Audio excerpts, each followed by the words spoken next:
The perimeter of any geometric figure is a very common measurement. When we find the perimeter of a triangle, there are some unique characteristics to consider.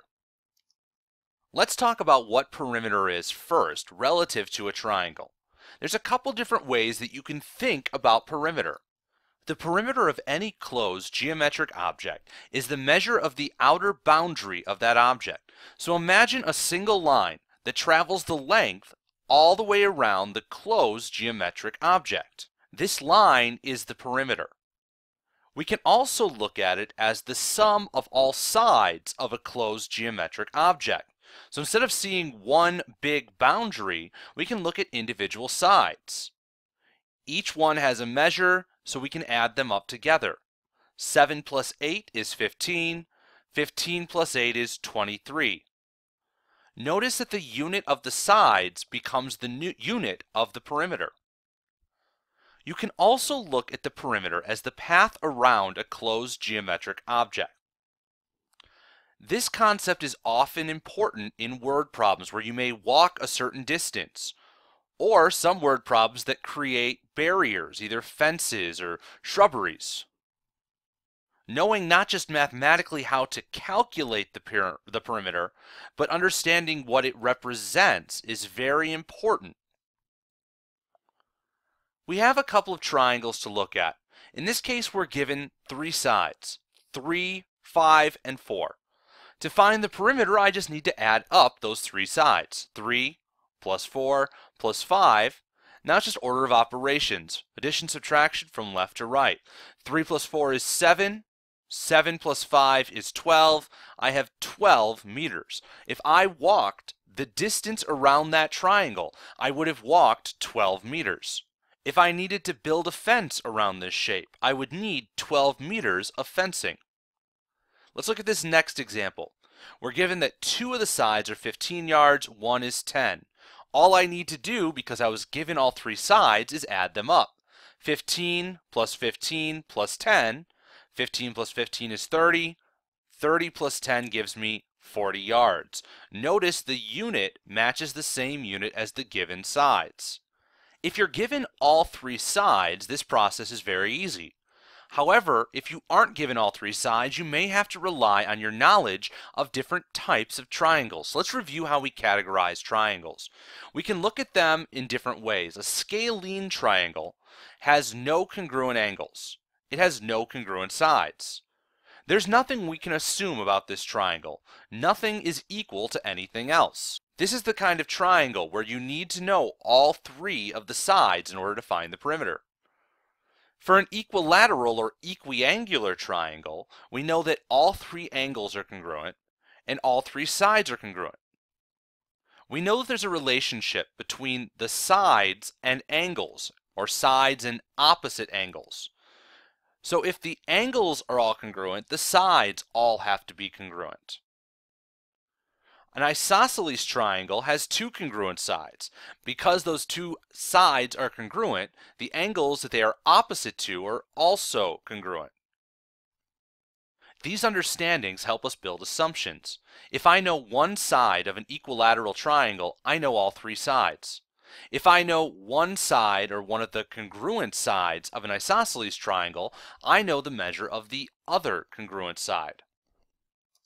Let's apply these concepts. In this case, I have an equiangular triangle, which means it's automatically equilateral. I was given one side is 5 feet. If I know that all three sides are congruent, that means that all three sides are 5 feet.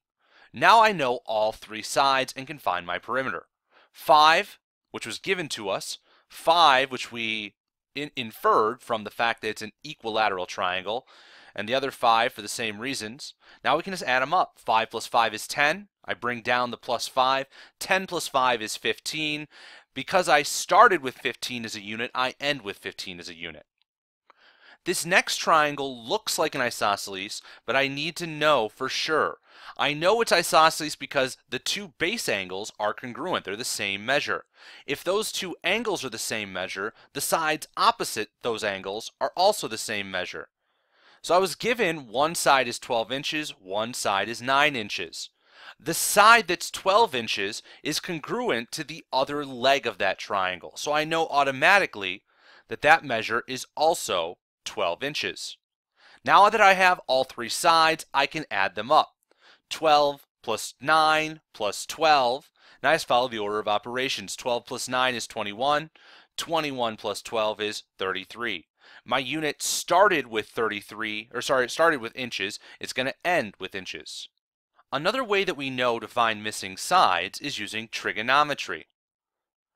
Trigonometry is based on the three trig functions, or the three main trig functions: sine, cosine, and tangent.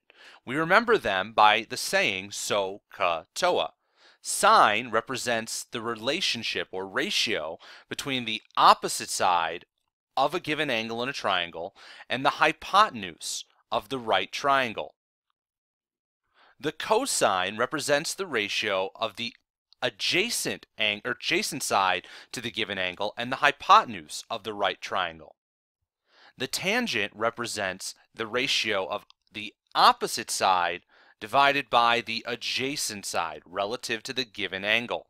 These three trig functions can be used to find missing sides in right triangles only. This is why we see the hypotenuse, which is a specific side on a right triangle. The hypotenuse represents the longest side of a right triangle. This is also the side that's directly opposite the right angle, or the box at the base of the right triangle. In order to solve for a missing side using trigonometry, we need to have been given at least one side, given at least one angle, and we need to know it's a right triangle. In this case, all three are provided for us. So I'm going to start by determining which trigonometric function the problem represents. I'm going to write it with the given angle. Based on the angle I'm given, 33.06, I'm given the opposite side. That's the side that it can't touch, 5.4. And then I also have the hypotenuse. Now I'm looking for the hypotenuse in this case. So I know that it's opposite in hypotenuse. So, ka, toa. So has O and H. If it helps, label these sides O and H. Opposite, hypotenuse. So we're going to now write the sine and the angle, so our trig function and the given angle. Next step, use the given sides to represent the trigonometric ratio.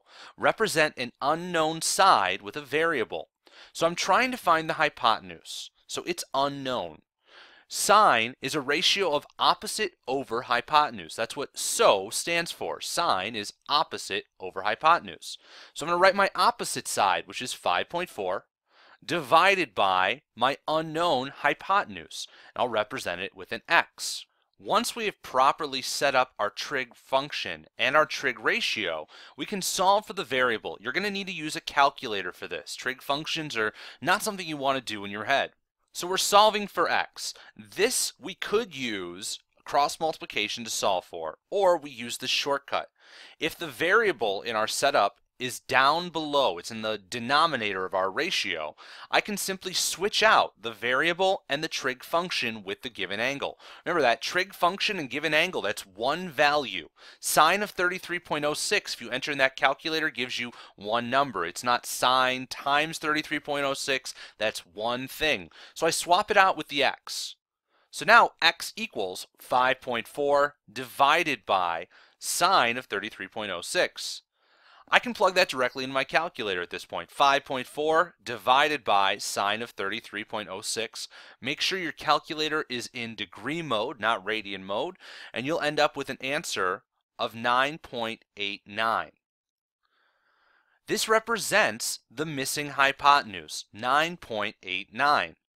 In the case of a right triangle problem, to find the perimeter, we need to repeat this process to find the third side. Some tips for solving the trig setups. If the variable is in the denominator of the ratio, switch the variable in the trig function, then calculate. That's what we just saw an example of. If the variable is in the numerator, so it's up top in the ratio, multiply both sides by the denominator. So if it's x divided by 10, multiply both sides by 10. At that point, you're just solving a one-step equation. What's happening to the variable? I'm dividing, so I'm going to multiply both sides using that inverse operation. On your own, given these three triangles, find their individual perimeters. Keep in mind, before you can add up the three sides to find the perimeter, you need to find all three sides. Notice the congruency markings on two of the triangles. That's a great hint as to where to find or how to infer missing sides.